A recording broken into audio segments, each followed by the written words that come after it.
ஆராதனை முடியக்கூடாது.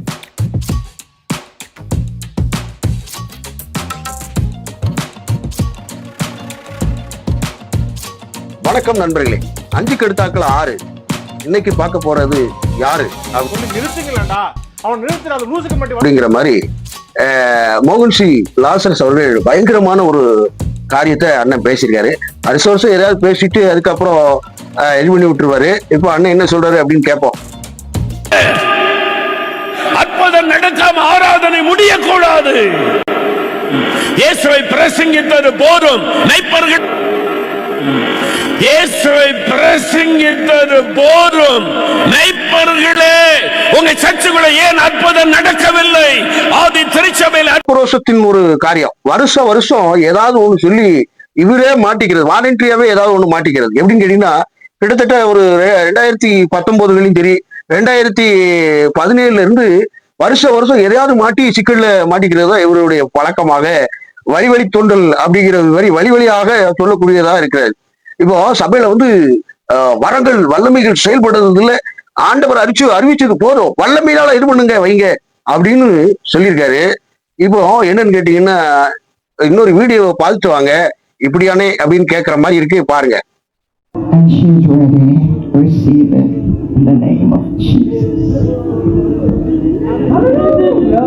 இப்படி நடந்த போதுமான தமிழ்நாட்டுக்குள்ள ஒருத்தன் கட்சிப்பை வச்சு பயங்கரமா பண்ணி விட்டுருக்கா. இதுக்கு மேற்பட்டு பயங்கரமான வீடியோக்கள்லாம் இருக்குது. அண்ணன் பாக்கட்டுமே சபையில எப்படி என்ன மாதிரியான லட்சணம் நடக்குதுன்ட்டு.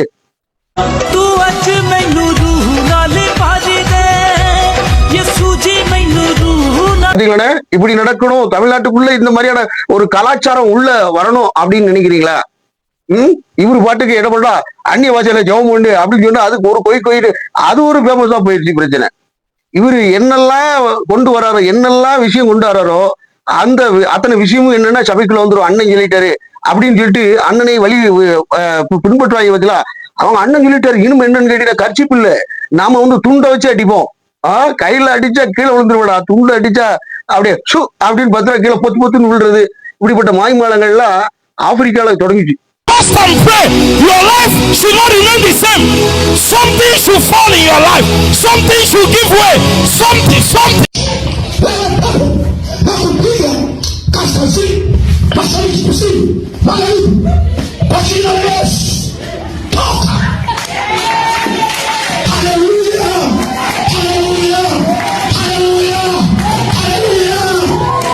சரியா? இதே ஃபார்மேட்ட இங்க சபைக்குள்ள வல்லமைங்கிற பேர்ல, அற்புதம் அப்படிங்கிற பேர்ல ஒரு மாயாஜால வித்தையை கொண்டு வரலாம் அப்படிங்கிற ஒரு கட்டமைப்பு தான் இந்த இதனுடைய நோக்கம் அப்படின்னு நம்ம சொல்லலாமா? சபையில சேர்ந்து இருப்பதே எதனால சேர்ந்து இருக்கிறோம்? சபையில சேர்றதே ஆண்டவருடைய உபதேசத்தை தான். ஆண்டவரை வேறு பாதையை கொண்டு வராங்க, ஆவியானவரை வேற விஷயத்துக்காக ஒரு வல்லமை வரங்களுக்காக செயல்படுத்தணும் அப்படின்னு நினைக்க கூடாது. புரியுதுங்களா இல்லையா? அதாவது சீமோன் என்று பெயர் சொல்லப்படுகிற சமாரியாவுல ஒருத்தர் தான். அவன் மாய வித்தைக்காரனும் பயங்கரமான ஆளா இருந்திருக்கான். அப்போ பேதுரு அவருக்கு டப்பு கொடுக்குற மாதிரி வல்லமை வரங்கள் செயல்பட்ட உடனே இவன் என்னன்னு கேட்டீங்கன்னா, பேதுரு சைமன் பீட்டர்கிட்ட கொஞ்சோல பணம் தர்றேன் நானு, இந்த வரங்கள் நான் எவன் மேல கை வைக்கிறோம் அவன் பொத்துன்னு கீழே விடணும், அல்லது அப்படியே அவனுக்கு சுகமாகணும், அந்த வரத்தை இது பண்ணதுக்கு எனக்கு துட்டுல தாங்க அப்படின்னு கேட்கும்போது, உன் பணம் உன்னோடு நாசமாய் கிடவுது அப்படின்னு சொல்லி பேதுரு பயங்கரமா ஒரு வார்த்தையை விட்டு அவன் தெரிச்சு ஓடுறத பார்க்க முடியும். தேவனை வல்லமை நடந்தாதான் ஆண்டவருடைய காரியங்கள் அப்படின்னு நம்ம நினைக்க கூடாது. சபையில அவருடைய உபதேசம் இருக்கணும். ஒருவர் அன்பா இருந்தால் இது முதலாக நாம் சீசர்களாக இருப்போம். சோ ஒருமனப்பாடு சபைக்குள்ள இருக்கணும். சரியா? ஒழுங்கினம் காரியங்கள் இந்த மாதிரியான காரியங்கள்லாம் இருக்கக்கூடாது. சரிங்களா? ஆண்டவருக்கு தெரியும். சரியா?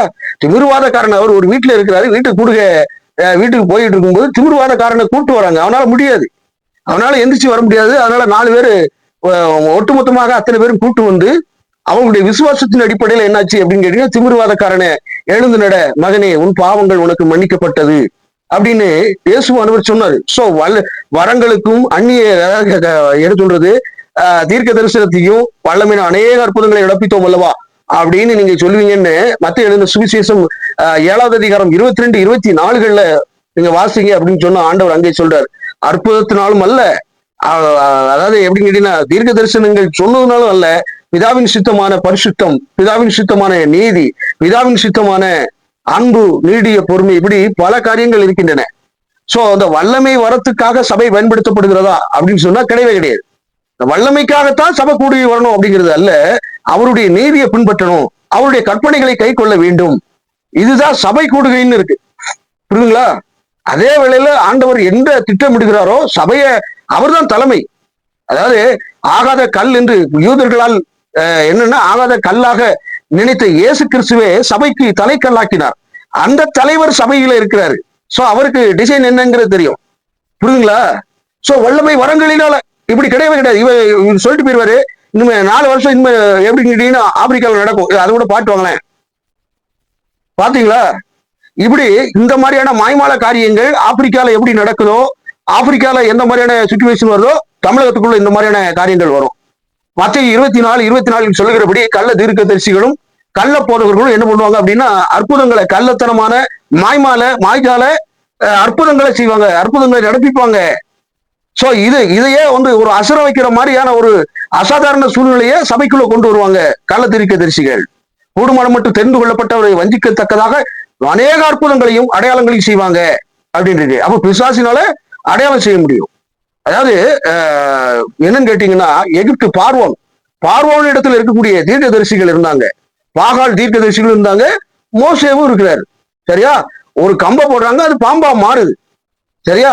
அதுக்கு அடுத்ததாக அந்த பாம்பை மோசேவின் கோல் புறப்பட்ட அந்த பாம்பு அப்படியே முழுங்கி போட்டது அப்படின்னு இருக்கு. சோ மாய வித்தையினால ஆண்டவருடைய சத்துவத்தை காண்பிக்கணும் அப்படிங்கிறது அல்ல, மாறாக நீங்கள் ஒருவரில் ஒருவர் அன்பா இருந்தால் சீசர்களாக இருப்போம். அன்பு கிரியை செய்யணும். சரியா? அன்புதான் கிரியை செய்யணும், மாய்மாலம் கிரியை செய்யக்கூடாது. மாய்மாலம் ஒருபோதுமாக ஆண்டவர் விரும்புறது இல்லை, புரியுதுங்களா இல்லையா? சோ அநாகரிகமான செயல்பாடுகள் சபைக்குள்ள இருக்கக்கூடாது. அநாகரிகமான செயல்பாடாக எங்கேயாவது ஆண்டவர் நடப்பித்தாரா அப்படின்னு சொன்னா இல்லவே இல்லை, அநாகரிகமாக நடப்பதல்ல.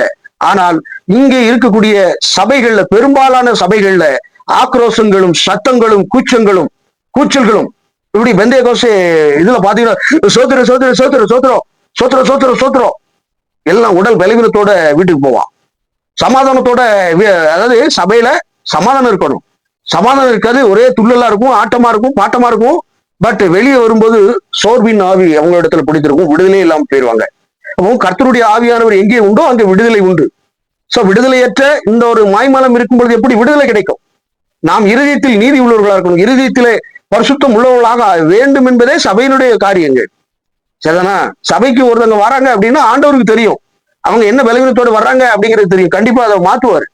சோ வரங்கள் ஏன் செயல்படவில்லை, அது எப்படி பண்ண முடியல, இது எப்படி பண்ண முடியல பாஸ்டர்மார்களே அப்படின்னா ஆண்டவருடைய செயல்பாட்டை நீங்கள் யார் சொல்வது? வல்லமையை எப்படி ஆண்டவருடைய இதை அப்படியே இப்படி நீங்க சொன்னீங்கன்னா ஆகுமா? நீங்க சொல்ற காரியங்கள்ல ஏதாவது நடந்திருக்கா? மோகன்சி ஐயா தீர்க்க தரிசனம் உரைச்சிட்டு கடைசியில வேலையை பார்த்தீங்க. அதாவது கிட்டத்தட்ட பல வருடங்களாக கள்ள தீர்க்க தரிசனத்தை உரைச்சது மோகன்சி லாசரஸ். அதை தொடர்ந்து அத்தனை பேரும் கள்ள தீர்க்கதரிசிகள் வந்தான். இன்னைக்கு இந்த டொக்கு அப்படின்னு சொல்லி டொக்கு, அவன் பேரு டூக்கு செர்லின் அப்படின்னு சொல்லி, அவனும் வருஷம் நானே அவனை ட்ரோல் பண்ணிருக்கேன். வருஷம் ஆனா இவன் என்ன பண்ணுவான், தீர்க்க தரிசனத்தை 2 நாளைக்கு முன்னாலே உரைப்பான். இப்போ பார்த்தா பெரிய இவனாட்ட பேசிட்டு வரான். வாக்கு தத்துவம் தீர்க்க தரிசன வார்த்தை அப்படின்னு சொல்லிட்டு கதை விடுறானுங்க. வாக்கு தத்துவம் சொன்னா மாட்டிப்போம் அப்படின்ட்டு தீர்க்க தரிசன வசனம் அப்படின்னு சொல்லி புது வகையாக உருட்டுறாரு. சரிங்களா? சபை எப்பொழுதுமே சொல்றேன், மாய்மாலத்துக்கு இடமே கிடையாது. சபை வல்லமைக்காக ஆண்டவரை பயன்படுத்த வேண்டியதில்லை. ஆண்டவராக இயேசு கிறிஸ்துவானவர் அப்படி கிடையாது. முதல்ல விசுவாசிகளால் நடக்கும் அநேக அடையாளங்கள், அற்புதங்கள் உண்டு. ஆனால் அற்புதங்களுக்காக சபைக்கு வர வேண்டும் என்பது அல்ல. சபைக்கு வருவதே ஆண்டவருடைய உபதேசத்தை தரவாக கற்றுக்கொள்வதற்கு தான்.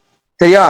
பள்ளிக்கூடம் என்பது ஒவ்வொரு ஸ்டேஜிலே, இப்போ முதல்ல ஒருத்தன் 1ஆம் கிளாஸ் படிக்கான், அதுக்கடுத்தாங்க 2ஆம் கிளாஸ் படிக்கான், அப்படியே தொடர்ந்து அவங்களுடைய கிரேட் ஆனது, அவங்களுடைய படிப்பின் கிரேட் ஆனது என்ன சொல்றது, ஒவ்வொரு லெவலுக்கும் மாறுது. அதே போல சத்தியத்துக்குள்ளே தேர்வதற்காக சபையை நிறுவினார். ரசிக்கப்பட்டவர்களை அநேகரை சபைக்குள்ள இது பண்றாங்க. பிறர் வர்றாங்க அப்படின்னு சொன்னா பாவத்தை குறித்து உணர்த்துதல் இருக்க வேண்டும், பாவத்தை கண்டித்த ஒரு காரியங்கள் இருக்க வேண்டும். அற்புதங்களுக்காக ஆண்டவரை தேடுவது ஆகார ஒரு படிப்பினை. இயேசு கிறிஸ்துவோடு கிட்டத்தட்ட ஒரு 120 பேர் போற இடம் பூரம் போனாங்க. சரியா? அற்புதங்களுக்காக போனாங்க. போகும்பொழுது ஒரு சின்ன காரியம் என்னன்னு கேட்டீங்கன்னா, அந்த அப்பம் பிக்கிறத அவர் நினைவு கூறுவது, இனி நாம வந்து நம்ம போக போறோம், அதுக்கு முன்னமே சொல்லுவோம் அப்படின்னு சொல்லிட்டு முன்னமே ஒரு சில காரியங்களை சொல்றாரு. சொல்லி என்னன்னு கேட்டீங்கன்னா, அப்பம் பிக்கிறது குறித்து இது பண்ணும்போது இது கடினமான உபதேசம் அப்படின்னு சொல்லி விலகி போறாங்க. அப்போ பேதுருகிட்ட கேட்கிறார், நீங்களும் போக மனதா இருக்கிறீர்களா? எல்லாரும் அற்புதத்துக்கு தான் வந்திருக்கீங்க அப்படிங்கிற மாதிரி சொல்றாரு. சோ அற்புதங்களுக்காக ஆண்டவரை தேடக்கூடாது, அவரே அற்புதம், அவரே நம்ம கூட வந்துட்டாலே மிகப்பெரிய அற்புதம். சரிதாங்களா? சோ இவர்களை போன்றவர்கள் அற்புத சுகத்திற்காகவும் இந்த வெளி வேடத்தில் இருக்கக்கூடிய பலவீனங்களுக்கும் வெளி வேடத்தில் இருக்கக்கூடிய காரியங்களுக்கு முக்கியத்துவம் கொடுக்கிறார்களே ஒழிய ஆவிக்குள் எப்படி பலப்பட்டோம், ஆவிக்குரிய பிரகாரமாக நாம் எப்படி இது பண்ணினோம் அப்படிங்கிறது தான் முழுமூச்சான ஒரு காரியமாக இருக்கிறது. சரி, அதிகமாய் பேசிவிட்டேன் என்று நினைக்கிறேன். மேலும் பார்ட் 2 வரும் அப்படின்னு நான் நினைக்கிறேன். வேறொரு பதிவு. வணக்கம், நன்றி.